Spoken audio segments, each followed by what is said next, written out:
The proudest and the most fanatical football nations on Earth are simultaneously located in the poorest continent of the planet.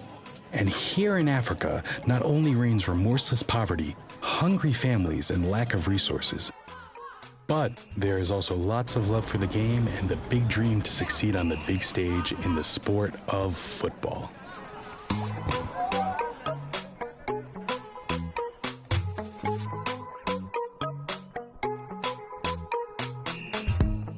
We never had much, only big dreams and fire. In the struggle when the time's been rough, passion leading the way like a lighter.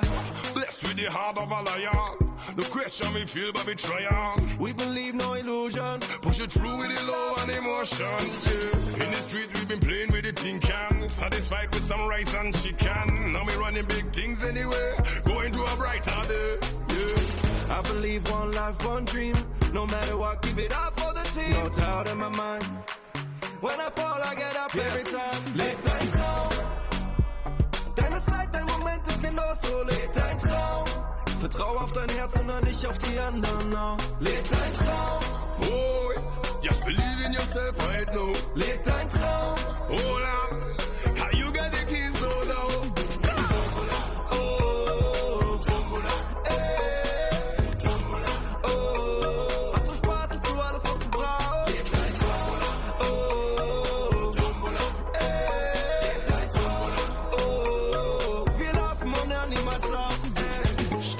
Du bist reich, aber hast nix. Nur das Feuer und das sagt dir, du schaffst es. Alles, was du brauchst, ist die Praxis. Also lauf los, Mann, wart nicht. Gib Gas, wenn du machst, was du machst. Viel Spaß, wenn du schaffst, wenn du lachst. Lass die Zweifel vergehen. Alles wird man, du wirst schon sehen. Wir laufen und hören niemals auf. Wir laufen und hören niemals auf. Wir laufen und hören niemals auf. Wir laufen und hören niemals auf. Leb dein Traum. Deine Zeit, dein Moment ist genau so. Leb dein Traum. Vertrau auf dein Herz und dann nicht auf die anderen. No. Leb dein Traum. Oh, just believe in yourself right now. Leb dein Traum. Hold on, can you get the keys so low? Leb dein Traum. Oh, leb dein Traum. Oh, hast du Spaß, hast du alles, was du brauchst. Football, I would say, is the #1 sport here in Ghana.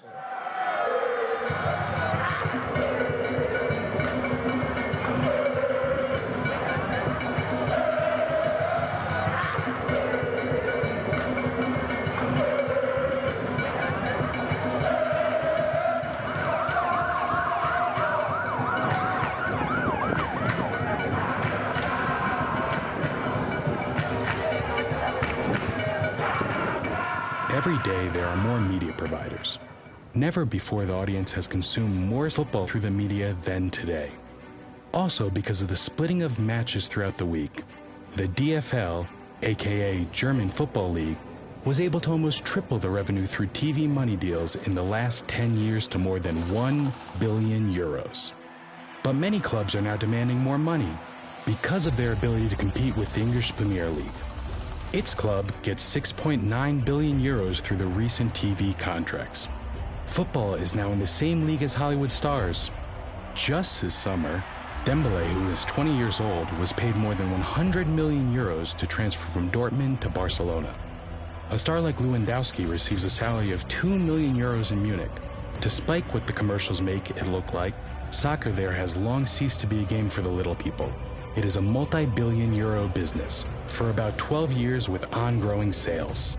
In France, Neymar was transferred to Paris Saint-Germain. Paris pays a transfer fee of more than €200 million for Neymar from Barcelona, a record. The new transfer record of €200 million transfer fee for Neymar is a violation of the so-called financial fair play clause. In accordance with it, clubs can only pay what they actually earn. We see a trend in sports that it's also present in our society, which is not so positive to see. This means that big players are getting richer, and this affects not only the clubs but the associations and the smaller players too. They are less likely to be able to keep up with the fast pace, and when the balance is no longer there, it becomes more difficult to keep up. This is not the case today, but in the past, players here in Germany experienced it firsthand.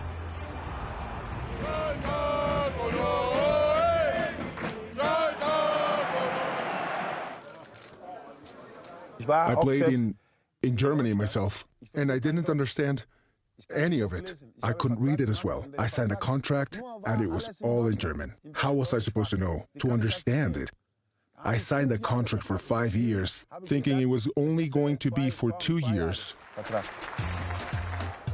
In the case of Charles Connor, called CK, this is no mere slander, as this case was already discussed on German television in 2010 on the TV show Sport 3.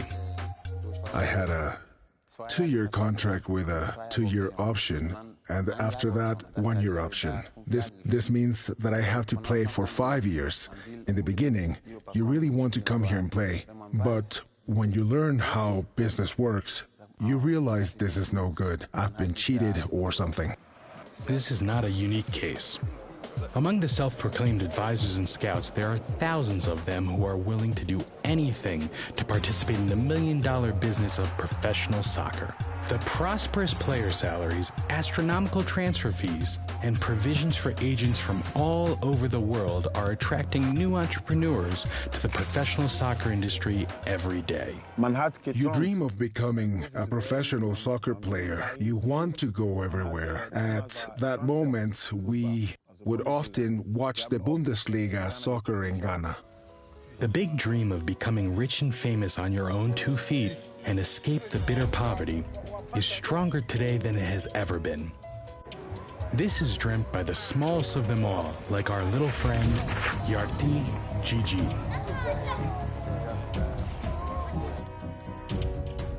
Gigi has been in love with soccer since he was 6 years old.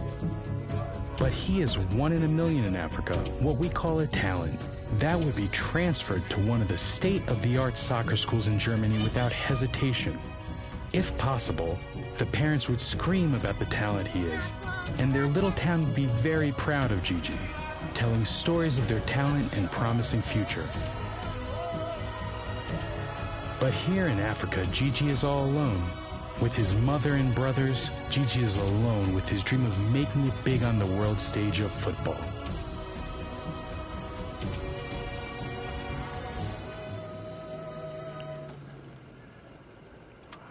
Education is very important in the life of Gigi.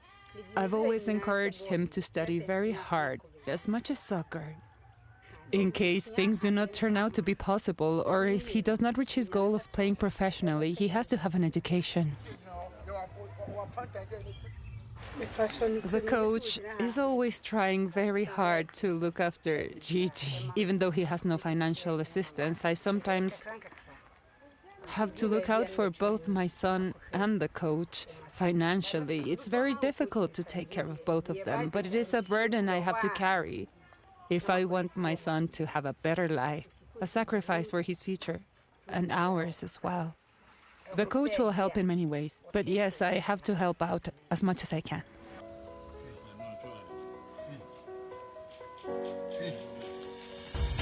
And finally, the hard question, what would she do if a gentleman from Europe came to town and offered her 100,000 euros for little Gigi? Would she be willing to accept the money? Only if the agent agrees for him to call his mom regularly, saying, "Hello, Mom, how are you?" If he agrees, then I'd have no problem saying yes. No problem.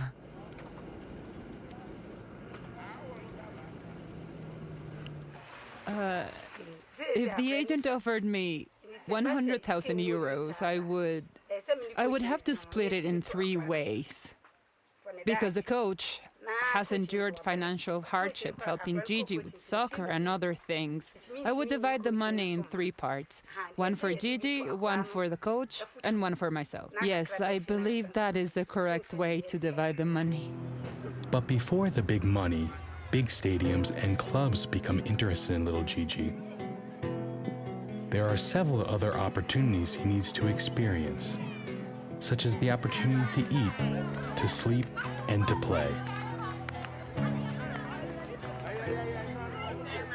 Without small schools in town, kids would not be able to have shoes or even a ball.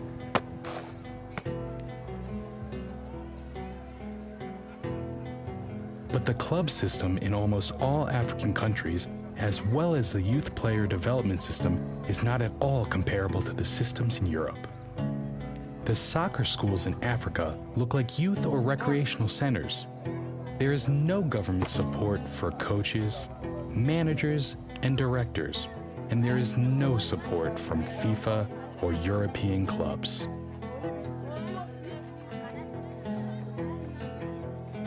The children here in Africa play as they did 30 years ago, with a broken, sometimes flat soccer ball on the sandy ground. This and other reasons are why former professional soccer players look after the children and mentor them on and off the field, often without getting paid for it. Jonathan Blade is one of them. It's sad to see parents struggle when having to feed their family. And then I see the passion for soccer in the little ones. It's so hard sometimes, and so I have to call on for help to give me support.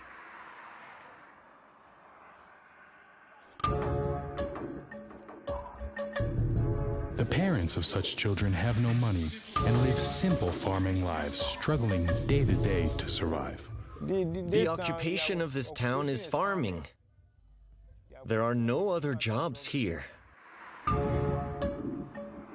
The ones who call themselves coaches and advisors are always hoping to get one of their young players to go to Europe by contacting scouts who are regularly traveling through the country or handing them over to the big regional soccer schools.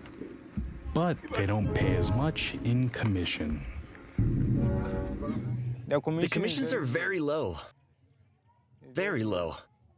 I once worked with the West Football Academy and they paid me 1,000 Ghana cedis. They were all putting their hopes on me. I just tell them, you don't have any money. If you want to become great, you have to work very hard. You have to always look for your chance. Even with these conditions, players from these environments make it to the top European leagues every year.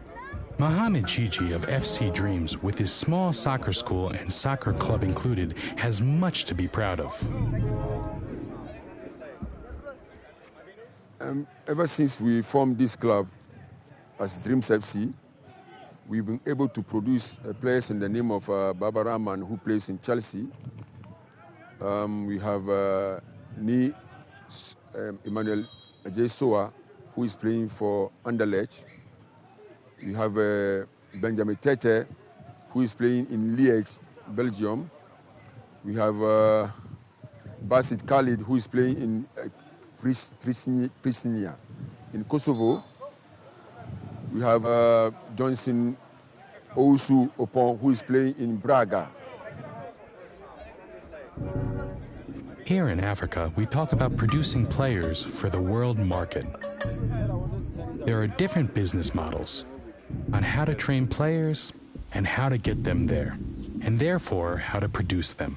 But in addition to these unrealistic methods for us, there are also the international soccer schools that are supported, such as the Red Bull-sponsored WAFA Performance Center. First of all, I have to go back to your first question about WAFA, or about Right to Dream. And they could not produce best players to European clubs. That is, the business is a different model. Our business is different to their business. And we have also contacts in Europe. We make sure we go around all the country to look for the best of the talent. We put them in our youth team. And if we think they are good, then we invite the scouts to Ghana to come and watch and pick. WAFA, a former Red Bull Performance Center, which has been built for several million in the middle of an African wasteland, uses the European concept of working with young footballers, high-quality pitches, state-of-the-art equipment, and a life like that of a holiday paradise. By trying to create an atmosphere unparalleled to any other in the African continent, pushing the boundaries to make better players, but the achievements remain subtle. Not a single player went from these fields in Africa to one of the top 4 leagues in Europe. Karl Broken is a manager of WAFA. He has been in Africa all his life. With his development site, he works without agents or consultants. Wafa always deals directly with the clubs and strictly adheres to the underage guidelines. These guidelines allow no underage players to be sold. Therefore, in recent years, it is nearly impossible for these rules to be lenient. Wafa has made sure all of these rules apply to every underage player and make sure everyone knows about them. Well, I'm even longer in Africa. I'm in Africa since 1985. And I was scouting for clubs and was a bit agent since 85. I was in Congo, Senegal, Sierra Leone. There is no money in the system for sponsoring. And then all the big football companies like Adidas and Puma and I think they are less interested because they want to sell their shirts, but the people cannot pay the shirt. Not only are most African associations ignored by sponsors, even FIFA and many other associations do not give any assistance due to the way that talent scouts explore for and find their talent. They can't, most of the Ghanaian teams can't compete with other African, I'm talking about French-speaking African clubs. If you want to play international African Champions League or African League, you have to do it on your own expenses. For him is clear where the support should be coming from. From FIFA, or from maybe other clubs, big clubs in Europe. A lot of teams are not, sometimes are not participating because they cannot bear the cost. The Champions League, which has great prestige in Europe and pays a lot of money to the clubs, has to be paid in almost all African countries by the clubs themselves. This means that the players' travel, hotels, and tickets have to be paid by the clubs. They have to pay to participate in the Champions League and to prove themselves in Africa. What will be a big help is the poverty. If the poverty could change, that will be a very good thing for Africa in general and for the development of the player. Because at the end, it is all poverty. It does not matter whether it's the self-managed soccer schools in rural neighborhoods or the Red Bull Soccer School, funded with millions of euros from Europe. They all have to struggle with the same problems, with a low income, extreme poverty, lack of resources, and the high cost of doing business with the hustle and trading of all their talents. Many blame the hundreds of scouts, agents, or mediators for the suffering of the children, the players. But is it really justified? That's what we asked African and soccer expert Paul Neff.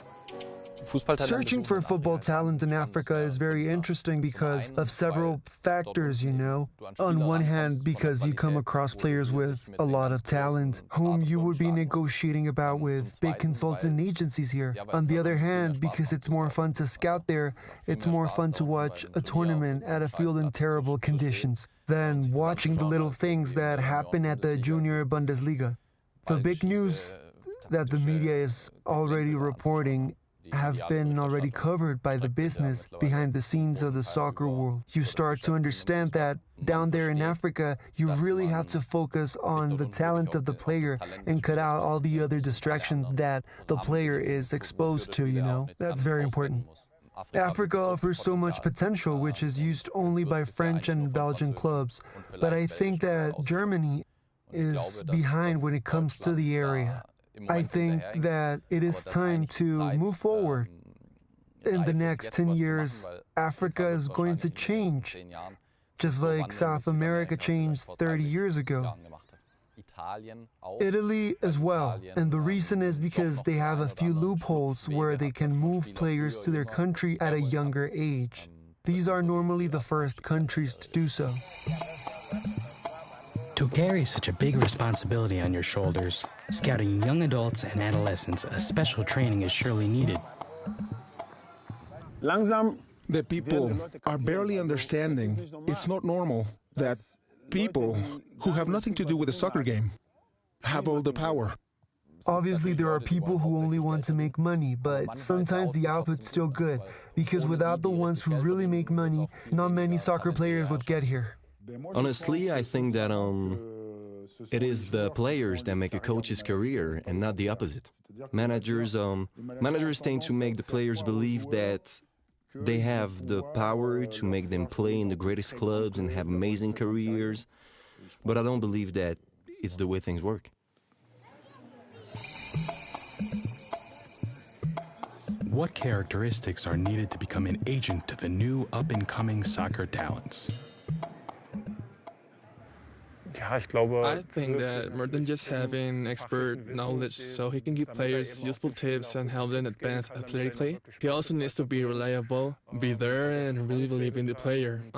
He should not only care about making money, but also care for the player's well-being. Well, I believe the player's health always comes first and foremost. I took my junior brother Ishmael, I gave him to a big agent, I don't want to mention his name, and because he have all these big names players, he didn't have time for this young boy. So what's the point? He put the boy in the club and going about making millions from the big players. Listening to the fact that scout agencies don't provide the best results for the younger players, what about the soccer schools? Are the big academies the right solution for our GG? There is obviously no advantage in the subject of soccer for the players who are not in the big academies, because even if they were very talented, they would always be better if they train under professional conditions. The advantage for me as a scout or a talent agent is that the players are normally easier to pick out. There are less interested people involved. Except that it is easier to take advantage of the kids in Africa. It is easier to take advantage of them because people will go recruit them and bring them back because they are going through harder situations. Most of the time we are handling directly with clubs, and if something doesn't work, the boy comes back, or we are not going through agents. The interesting thing is that the guys are probably not the most talented, but they were lucky enough to get in there and blended with everyone else and happened to be discovered, as opposed to the guys on the street who just weren't lucky, you know? I believe that just looking at the players' natural skills, Africa is an endless source of high-quality players. But education is just different, and their playing soccer is tied by European soccer playing. Their opportunities are so different. It's important for the teenager African player to leave Africa as soon as possible to train under professional conditions. And we also have to understand that the African 17-year-old is not necessarily a child anymore. That has to be protected. Boys usually leave school at 12 or 13 to make money and support their families. The clubs in Germany have to examine the consultants as well, because it's not right for a consultant to take away from his home a 17-year-old player. It's not right. Without their parents, how is that supposed to work? It's not normal. If you have no idea how the business works, you won't know how much money to ask for. That's the reason why mediation agents are needed. But of course there are bad mediation agents that make too much money, that don't look well enough after that boy, especially in bad times. So there are bad mediation agents here and there.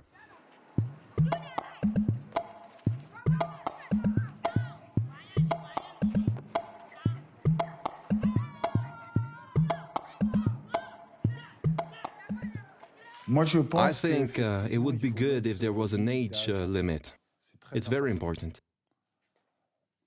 I'm not sure about that, you know. But 18 years old sounds good, I think, because it matches the legal age in France to be considered as an adult, you know.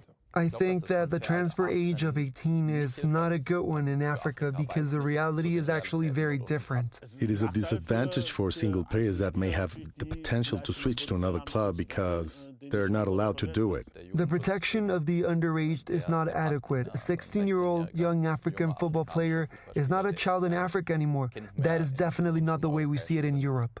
Protection against people is always relative because protection may be a hindrance of a chance in this case.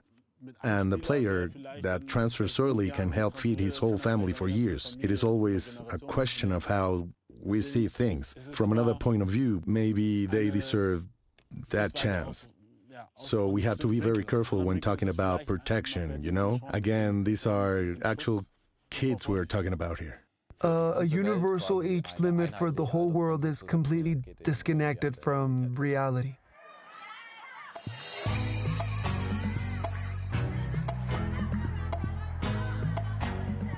I believe German street soccer is dead, to be honest. That is my personal opinion. All the places where I played soccer a long time ago are now abandoned. And the guys in Africa are real street soccer players, just like the ones that we once had in Europe. The first guy who went to my trial season was a young kid from Mali that was in Frankfurt in January, so it was extremely cold. I saw how he did his first walk through the woods in Germany.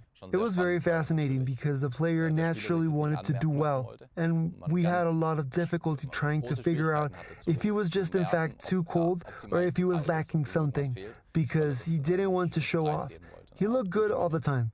Actually, it's more of a job to the young, talented players in Africa than compared to those in Europe because they carry another responsibility.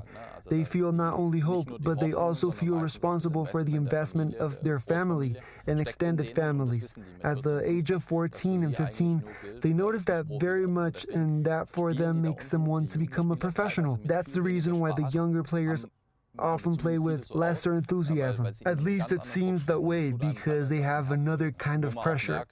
And that really is a heartbreaking pressure. We also notice that European clubs, more precisely the German clubs, struggle with Africa because they try to apply their norm, which honestly makes no sense to them. It's very different. But can't the soccer schools and training centers influence how much time kids have to spend in Africa? There are a few academies that give you kind of a list with rules, like the jumping height and running speed of the boy. One time I gave that list to Rapid Vienna and the trainer looked at it and began to ask under what circumstances the boy jumped and when he ran. For me as a layman, it seemed like they were doing really professional work, but for the person at Rapid Vienna, just laughed at it. If a family has a talented boy, it could be the ticket out of poverty for the entire family or even the whole village, and the pressure lies heavily on the boy's shoulders. But as always, there are real people behind the transfer lists and statistics. Some stories are so horrifying you almost cannot believe them. Others are success stories that make the traditional rags to riches stories pale in comparison. We have decided to tell you the story of the German African footballer, which contains both stories. The story of Ibrahim Tanko, who arrived at the age of 16 from Africa and became the youngest soccer player in history at the time. He was 17 and still holds the record for the youngest German champion at 17 years and 327 days. When Otto Hitzfeld was coach, that was the time I played for Germany and the moment we became champions. Then that's when I created the so-called Baby Storm with my friend and partner at that time, Lars Ricken. Those were the times when we played our best soccer yet, and after 30 years of having a dry spell, we became champions. Lars Ricken and Ibrahim Tanko's so-called Baby Storm made a big splash throughout the league in those early years. He was even in the betting pool the following season when BVB won the Champions League title. But his performance went down season after season. There could be many reasons for his decline, but according to Ibrahim himself, it was the pressure to perform at his best that took its toll psychologically and physically on the youngest professional African soccer player in history.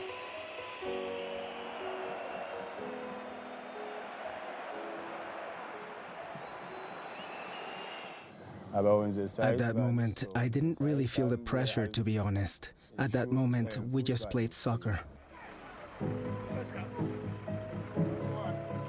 In the 90s, life for an up-and-coming soccer player was very different than today.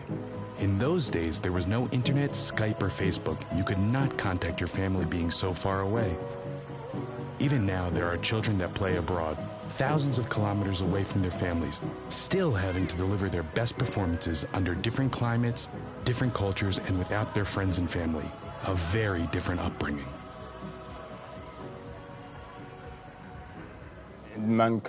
You don't just go from Africa directly to Europe and feel good about it. The culture is different. I remember when I went there at 16 years old, I had to live with a foreign family. I didn't feel good with all those strange rules and procedures.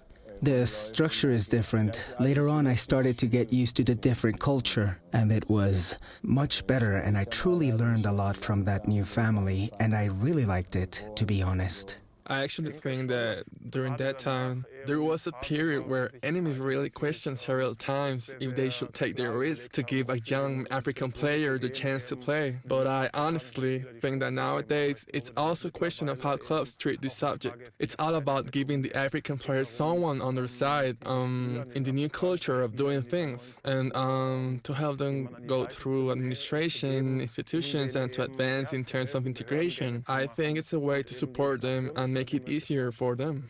At the time when I was playing, it was very difficult to talk to our family because there were no cell phones like today and no social media to get in contact with your family.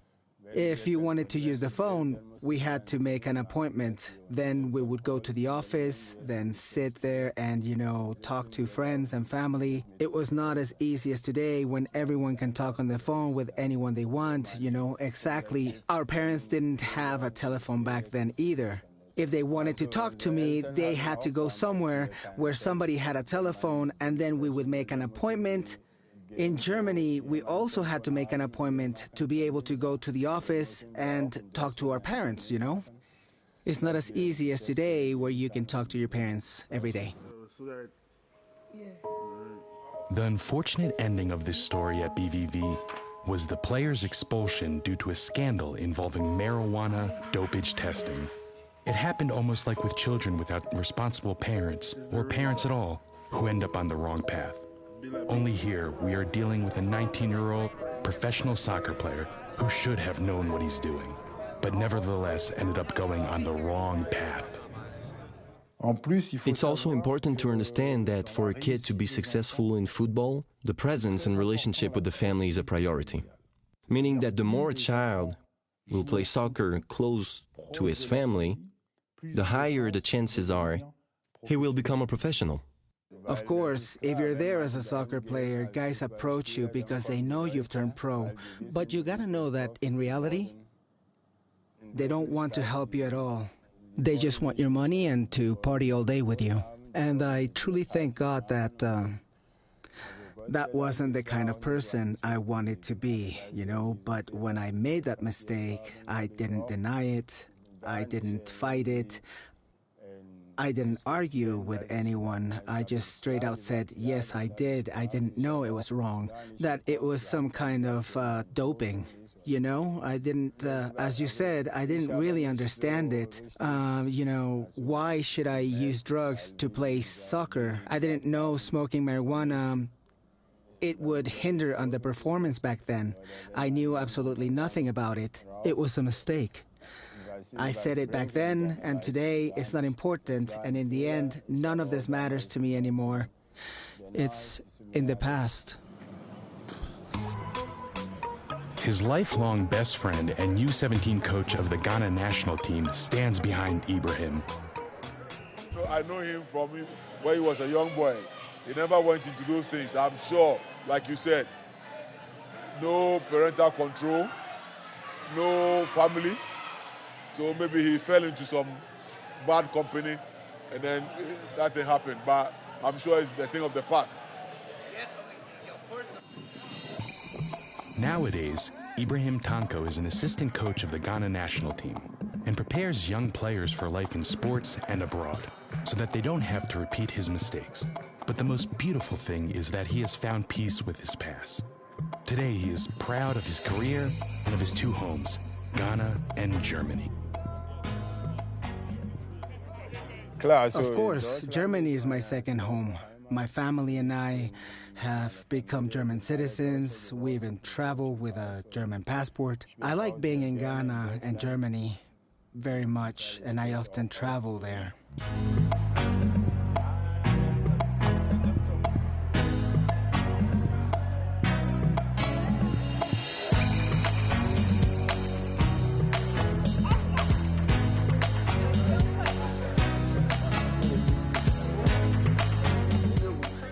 As everywhere else in the world, a footballer's career in Africa begins in the little soccer leagues. And from the under-17 level onwards, things get very serious in Ghana. Since 1985, real FIFA World Championships have been held here. The only difference is that the winners are based here in the southern half of our country. Germany has 4 World Championship titles in the adult leagues. Africa has never been able to reach a World Championship finals. But if we look at the U17s, it is exactly the other way around. At the same time, the Africans, with Nigeria and Ghana, won the World Youth Championship title 7 times, and Germany did not win it once. An impressive result. Why is there such a big difference, and what makes the young Africans so strong? Coach Fabian, who coaches the Ghana U17s, will help us find the answers to these questions. The African and the South American players, for example, I think is something that is inborn. You know, in Europe, they teach boys how to play football. They can pick somebody and teach him to play football. But here, it's something natural. It comes naturally. You know, at this level, you get a whole lot of agents coming to say sweet things to these boys. Oh, I'll take you there. Oh, I'll take you here. I'll take you where. And some of them, because they are from poor families, the little money they see, they want to go quickly. They don't finish developing. You know, you have to get your development to a certain level before you can go to Europe. It's not easy to go as a 16-year-old, 17-year-old boy to go to Europe and be playing at the top level. But like I said, there should be laws to govern this kind of scouting. You just can't come and scout a 15-year-old or 40-year-old and say, I'm taking you to Europe. You can scout him, maybe put him in a team here, then you'll be watching, you'll be monitoring. When he's of age, he's about 18, then you can come and take him and take along to Europe. Coach Fabian's opinion is very clear. The young players, the children who are still training, should only be transferred out of their home after they reach the legal age of 18. But not everyone shares his opinion, because it doesn't matter whether it is the families who want a career abroad for their children, or the clubs, or the managers, even the players themselves. For many in Coach Fabian's team, it is never too early to go to Europe's top clubs. I try as much as possible to get my talents out of Ghana as soon as possible. Everybody, I can tell you for these 2 boys, I've had over 75 agents contacting me wanting to sign with the boys. Yarti is the coach of a couple of top talents in the U17 national team.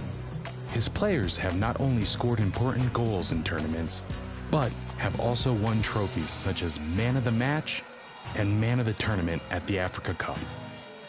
These children, most often also second or third generation players, are the future of African soccer.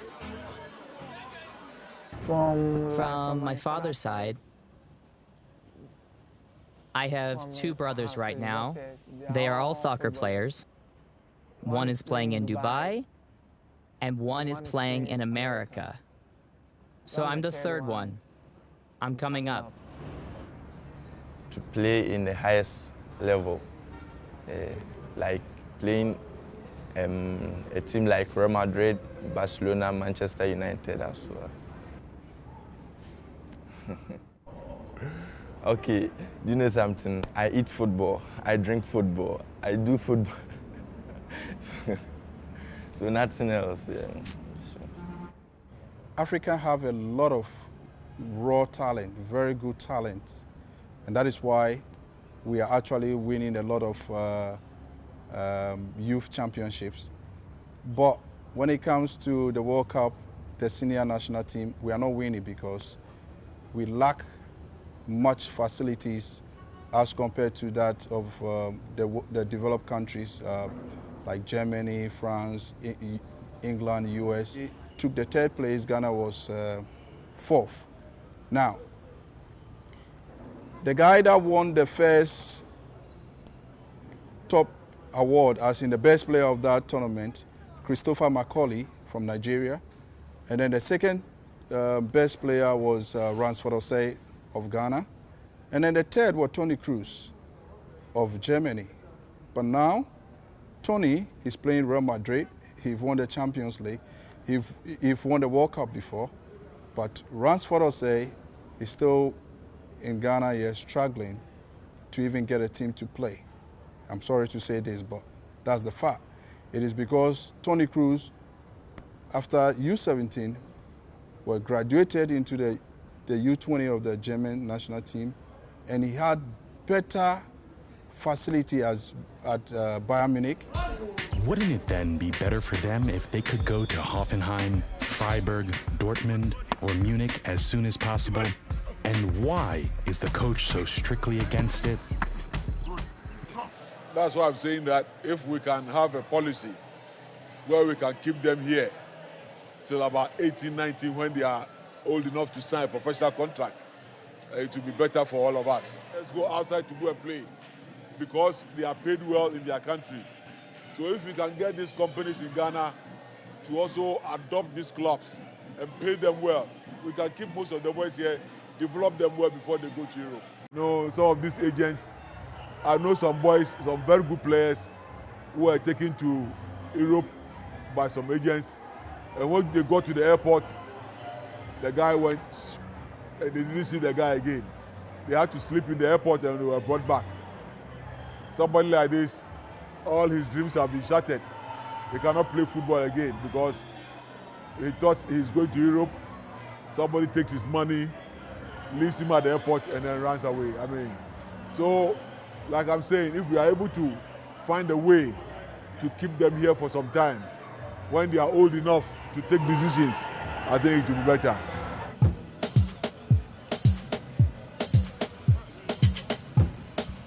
Unfortunately, these are not unique cases.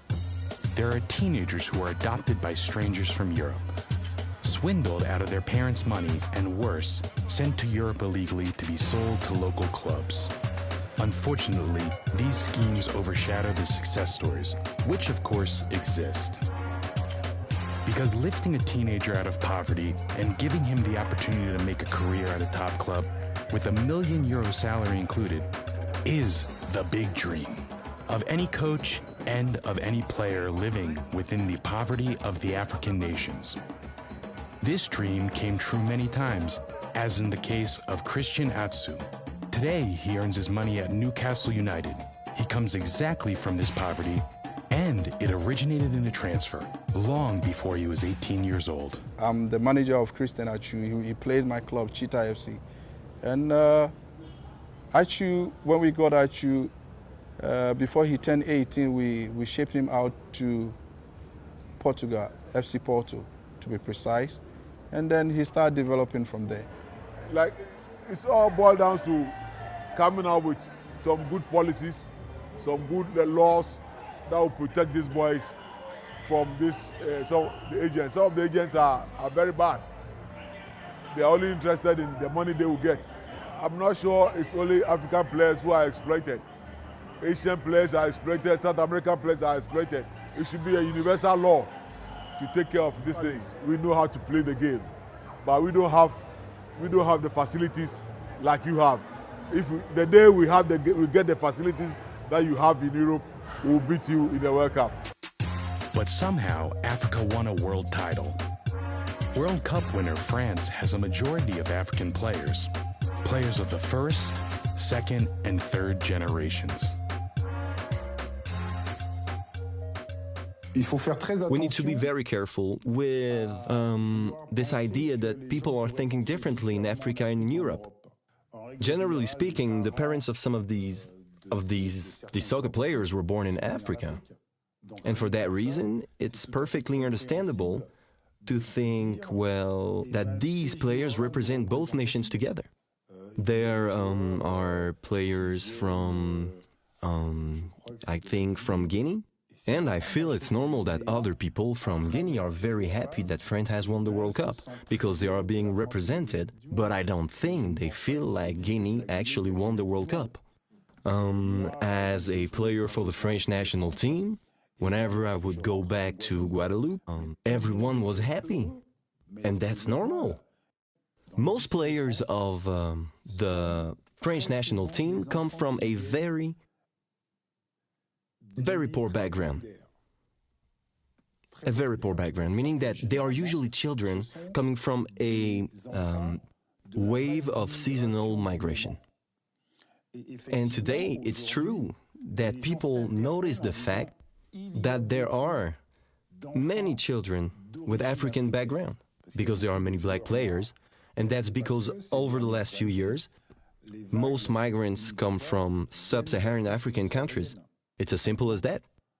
And I do believe that the French soccer teams tell the story of immigration in France. France is a country that colonized I don't know how many African countries, meaning that people from French-speaking African countries, when they migrated, obviously came to France, creating a mixed population. The World Cup winners from France are all the French people. No matter what skin color or origin, that shows us again that we not only live in a global world, but also that there are a lot of possibilities for integration. Is there a responsibility towards his home country and his father's father? How do players from the first, second, even third generation in Europe see this? Given the color of my skin, my ancestors obviously come from Africa.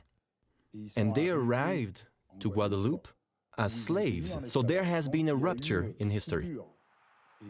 And I am aware of this, and I think it's important to acknowledge your past, your history. And this is why, as far as I'm concerned, I also feel part of the African people. I think that soccer can legitimate the fact that we should all respect one another's religious beliefs and skin color. James Kwesi Appiah, trainer of the Ghana national team, believes he has recognized the signs of the times.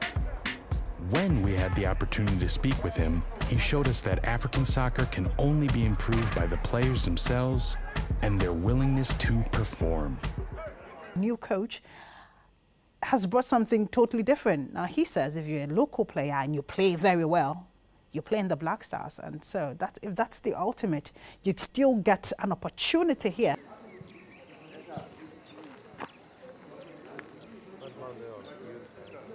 I think that, first of all, Ghanaians thought that, look, we've tried, foreign coaches for so many years, and it's like always they come and they don't see much difference.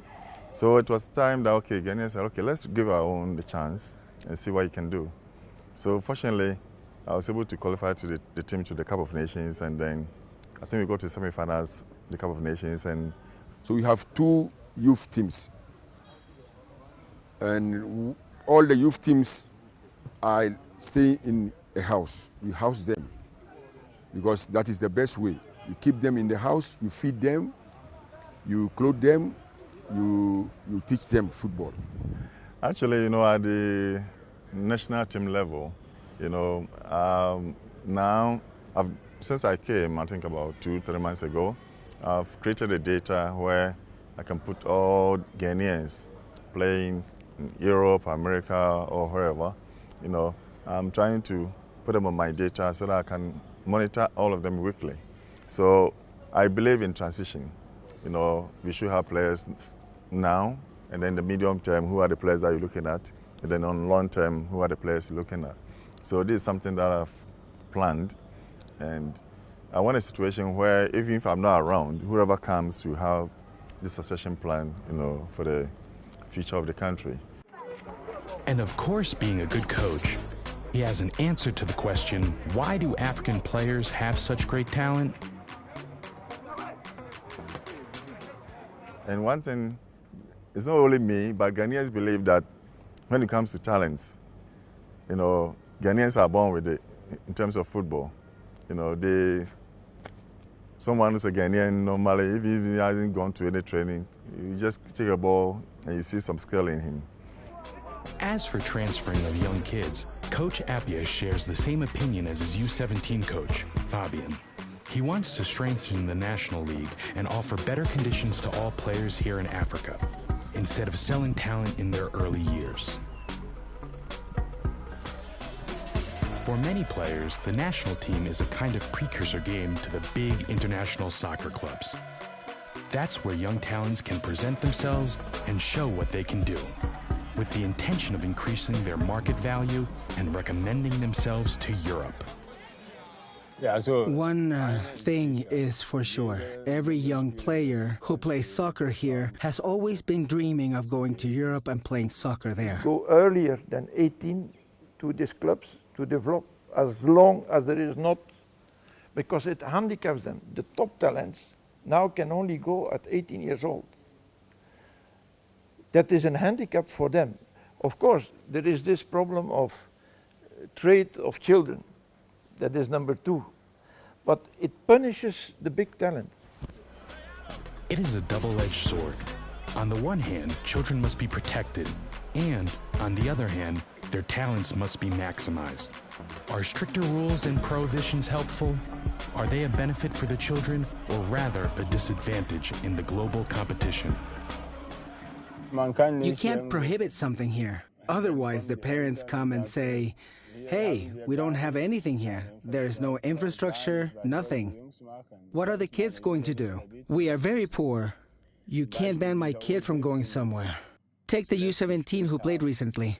Now they're getting a lot of offers from Europe, for sure, and as a club or an association, you can't, object to that.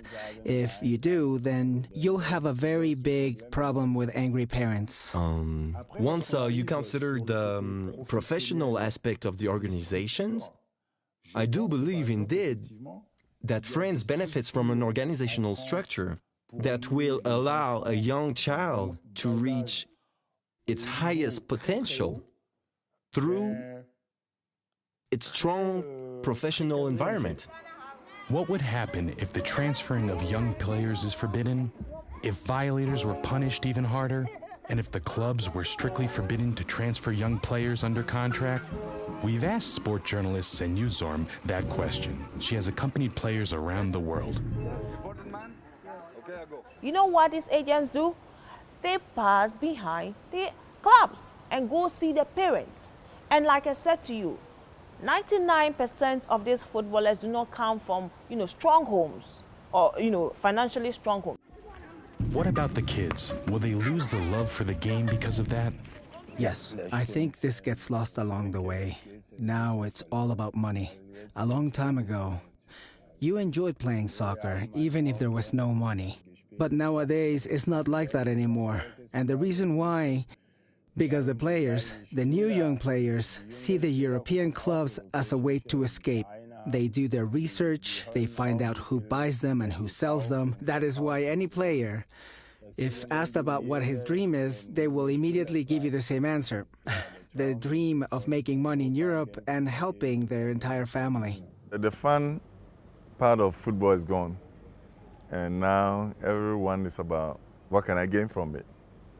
So my years of playing, we had that thinking, okay, we're playing for the love of it. I remember when I used to play for the national team. I was with the national team for 11 years. And we were not looking at the money. We were looking at, okay, I'm wearing the national jersey. So, and I can't remember, even when I was playing for Kotoko, I had a team in Italy and Torino. They came down, they wanted me to go. I said, no, I'm happy I'm playing here. Why do you want me to travel out there? So time has changed.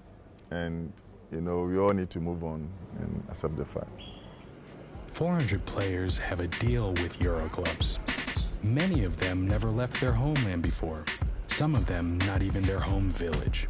How do these players feel when they're suddenly so far from their home? This is Africa. In Africa, you do not get what you want. I want to play in Barcelona or Madrid, because if I see Messi, if I see Ronaldo playing football, and they're in front of me playing amazing football, it will be my destiny, and I will be just like them, And if you see me doing this, you know I like football. Yeah, and I went with the national team to Russia, and from Russia, I did not come back to Ghana again. I decided to travel to Austria. My first day in Vienna was not easy at all, because I had been in Africa all my life really, so traveling there was not easy at all for me. But on my first day, I met my old friend who was here in Africa. He is a Nigerian player. His name is Lauren Kayode. If you've heard that name before, he's a very good player. So if I see him and say, oh, my African brother is here. So where I was staying, he was also staying, And we are like this, and we were always together. So he teaches me everything there was to know about Australia. But here's the funny thing. I was there, and I never seen so many white people. I was in Cologne Festival, the Carnival. I went from Frankfurt Airport directly to the Carnival. You can imagine that this was a lot of fun. Just lots of white people with fat stomachs. Lots of beer and so on. What's going on here? It was really hilarious. All of a sudden, I was in another country. I knew it was another country, in Germany. But I've never seen so many white people in my life. When I went there for 1 week, I found it was hard for me to eat. Because, their food, maybe it's food that I haven't even ever eaten before, So it was hard. And their system is not easy. So the coach always told me, Mo, wait, and, you will adapt. So, yeah. Many African players also have to be prepared for other problems if they want to play in Europe. One of the most difficult is the accusation of lying on their age and thus gaining an unfair advantage in younger teams. Of course, we are still investigating this phenomenon. In the case of Youssoufa Moukoko of Borussia Dortmund, it is claimed that he is 12 years old. Even experts have their doubts on this. This person here? Who is going to believe that? If I have to make an estimate, I would say he is 16 or older. Players lying about their age is very obvious. It's either to gain performance advantages against younger teams or to be transferred at a younger age legally. But many kids don't do this on purpose. In Africa, the birth of a child is treated differently as well as their birthday, which is not usual as how they do it in Germany. The lying about the age of players is a systematic setback.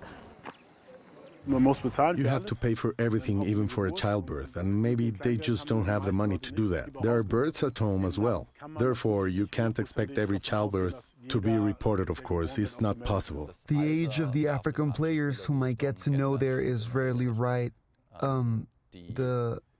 The first thing that crosses your mind is that there's something wrong. The U-17 of Nigeria told the president that they just don't want to get stuck in the lies and they don't know what the birthday is and go for 1st of January, which ends up being true. I also had played 2005. The U20 World Match, Nigeria got far ahead, reached the final, then against Argentina, against Messi and lost. There were, I believe, 9 from about 23 different places who were #1. It was crazy. Yep. There were basically 2 cases. Either they decide to have a set age and keep that decision, and the players themselves don't care about that. People don't argue or say much about it because everything is about the club, the president, and the trainers. Or there are a few that just say maybe the player is as old as you want and go with it. I have seen this as well, arguing if the player should be 16 or 18 years old. I don't know. For FIFA, passport control is no longer enough. The age of the players is checked with a carpal test before the U17 World Championship. Since then, countless players have been suspended because this test determines age with a relatively high accuracy. And even then, Anthony Yeboah, who admitted in 2010 at our visit that he made himself 2 years older back then, is questioning the decision. What may not be a problem for a non-professional soccer player in Africa could definitely mean the end of a soccer career for someone else. Mukoko is having a hard time from it. That's not his fault, you know, even if his age is not right. Our little Gigi's passport states he was born on January 1st. Some skeptics could find this date of birth very suspicious and often questionable. On another subject, where the young players don't even think about when they are in their training camps, is another point of view. What do the people from the guest countries think about the kids being transferred? What do German players and their fans of the local clubs say about new up-and-coming African players? In fact, if you take a good look down the German leagues, a good thing that you will see is that in the first and second division, there are people who oversee this, and from time to time they question, what are you doing there? And then suddenly you become irrelevant. It is a very difficult path because so many people play soccer, and only a certain small percentage get to play in the second and third division league. And it was hard for me, of course, because sadly I grew up with racism, which was much worse back then than it is now. And people threw bananas at me on the field and yelled horrible things. It was very bad. Yeah, it hurt me, but in a way it made me much stronger. I prepared my mind that if I was to be in another country, whatever happens, I don't care. Sometimes you go to a place that has very different people, and they're like comparing apples to bananas.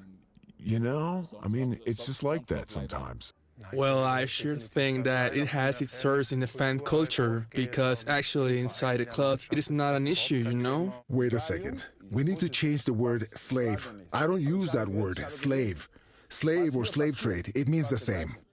I honestly had to say that I was very lucky, though I had to listen to a lot of comments, but I also think in the last 2 years racism has come back again and is stronger than ever. And I think it's the worst thing of all, you know? You know, in Europe, racism is there, but not everybody is a racist, you know? Sometimes you are with somebody and the way they talk to you, the way they laugh with you, you know? Because before, people were not used to having black Africans coming to Europe. We were very few, and now, well, you can see how it is. There has always been racism, even on the soccer field. That is why FIFA, the Bundesliga, and the media in Germany are adopting a zero-tolerance policy. We have heard these accusations from many players from Africa and have classified these accusations from vulgar to distorting and simply disgraceful. Just like what Prince Opoku had to experience in a UEFA Cup match. And that is why he started a marketing media campaign for all cultures named Together Against Unsportsmanlike Conduct. That was a UEFA Cup. That was in the UEFA Cup. So, that was the first day I met Lothar. He was moving around, and I was chasing him. So I just wanted to frustrate him. So I decided to step on his toes. So he was feeling the pain, and he looked at me. And the first time he said, "Be careful, my friend." And I said, "Sorry." And later on, I came again, stepped on him again, and he said, "You black monkey." And I said, I'm going to show you what a black monkey can do. So I started kicking him, and then the referee came and gave me a yellow card. Official parties spend a lot of money and resources to combat racism on the field, but especially among fans. Banner advertising, advertising trailers, and fan campaigns fight racism and prejudice. But, as with many things in society, we are still far from reaching our goal. Yes, that's exactly what it sounds like. You don't use that word anymore. That was a long time ago. Now, how do you say another word for slave? African trade? Yes. So you're using different words, mincing words, playing with them, but at the end is the same. Different words, the same meaning. How can this be? It's unacceptable. The country has made some progress, good progress, I believe, compared to how it was 20 or 30 years ago. I also think it's great when young Germans with a migration background choose Germany and stay there. It would be a very good decision because it helps, it just helps. I don't believe that players that are coming up now are scared of racism. It's going to disappear slowly. In 100 years, it's going to be difficult to tell who is Ghanaian or pure German. This question about who is black and who is white will not be relevant anymore. It won't matter anymore. But what weighs as much as racism in the world of professional soccer is corruption. Especially in African countries, it is particularly strong. Of course, not only within soccer, but here it is most evident. Players on strike, bribes from FIFA, stadiums subsidized with millions but never built. We have asked people from all over the world to give us interviews, but we have almost always received refusals or statements like such. Corruption doesn't just wipe out FIFA-approved finances, sponsors, or the country itself. African club soccer has a general financial problem. We have seen it on the pitches and in the training teams, but also in the salaries of the players. Here in Europe, we have weekly salaries of up to 250,000 euros. In Ghana, we see a different picture.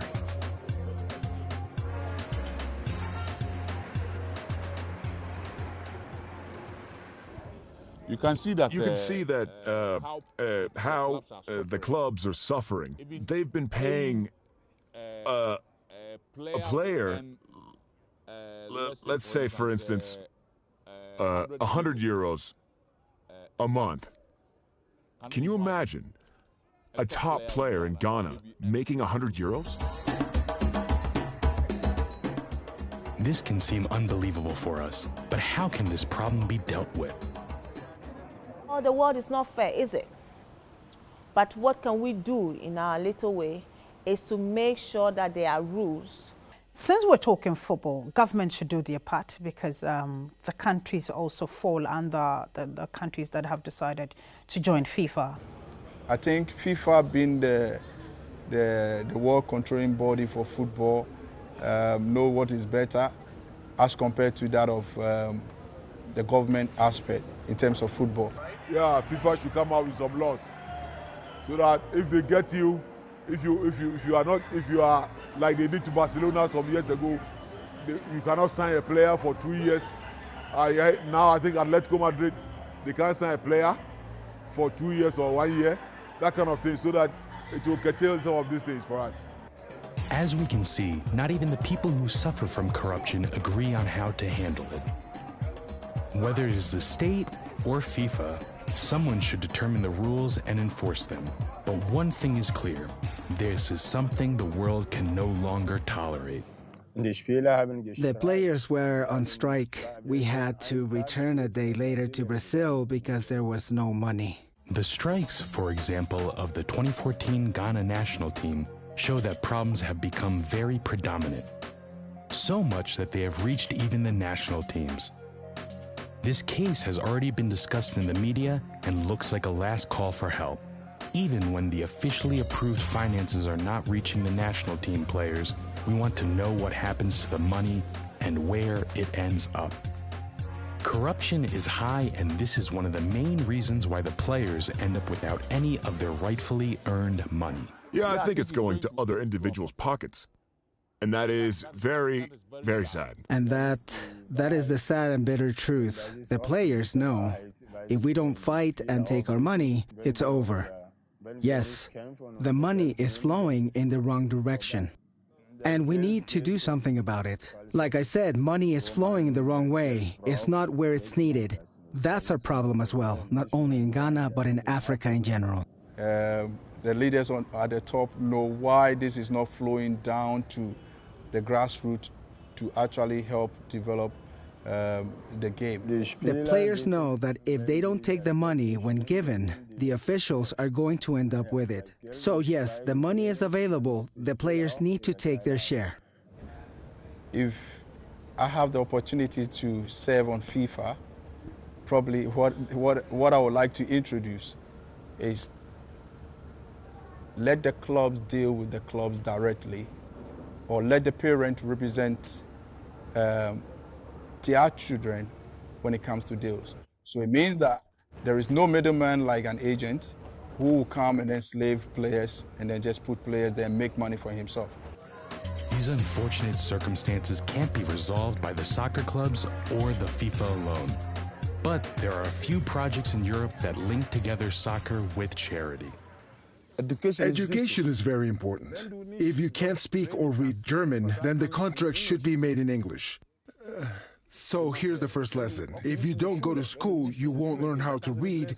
So the first step is education. The problem is not about soccer. The problem lies in society. The problem is that we are wealthy in Europe and not in other countries. And they will not come here to Ghana. Everyone wants to get a slice of the pie, and within soccer, it is exactly the same way. I believe is very true what the trainer said, to fight the cause and to achieve equality in other countries. It is important for people to understand that it's a slow process and we are taking small steps towards equality, especially here in Africa. There should be more done for the youth from 10, 12, 13 years. There are no leagues. There is no really development because there is no money to develop. If you see every team in Ghana, in general in Africa, they cannot even feed young teams. There is no, and young boys who have no competition, they cannot develop like they do it in Europe. Yes, the program, the Right Dream Give Back, is a program where students as well as the former students invest in their home villages. They build wells and invest in infrastructure and give back to the community. Of course, there are a lot of solutions out of the soccer sport and its environment that are supposed to help Africa. Does Africa really need our help? Yes, but not only to promote soccer players, but especially dealing with equality and human rights. There is a lot of good things we could do, especially with the FIFA. It has certain responsibilities and has to uphold them. And well, I think that there are projects that can help create self-sustainment. And that way, soccer can really develop the career for a lot of players that maybe need that kind of support and opportunities that they wouldn't get elsewhere. Innovative ideas and great support from the rest of the world reach Africa in their thousands. There are already billions of euros that are being invested into the Black continent to fight the well-known local problems. But our little Gigi does not pay any mind to it. He has nothing but a dream.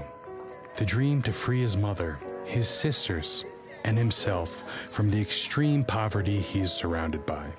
In a country where possibilities are scarce, he has to protect himself against corruption human trafficking, and thousands of other talented young boys that also have nothing but soccer. On our journey, we were lucky to meet him, and we hope that he and his country get a better future. This trip to a foreign continent has given us a deeper insight into a foreign culture, in their way of life and their customs. Soccer bounds people, but it should not only be seen as a means to make money, but first and foremost as a way that, without words, this trip to a foreign continent has given us a deeper insight into a foreign culture, in their way of life and their customs. Soccer bounds people, but it should not only be seen as a means to make money, but first and foremost as a way that, without words, without anything other than actions, can connect the whole entire world. Sometimes a ball and a smile is the only thing you need to make new friends. A world together is our big dream.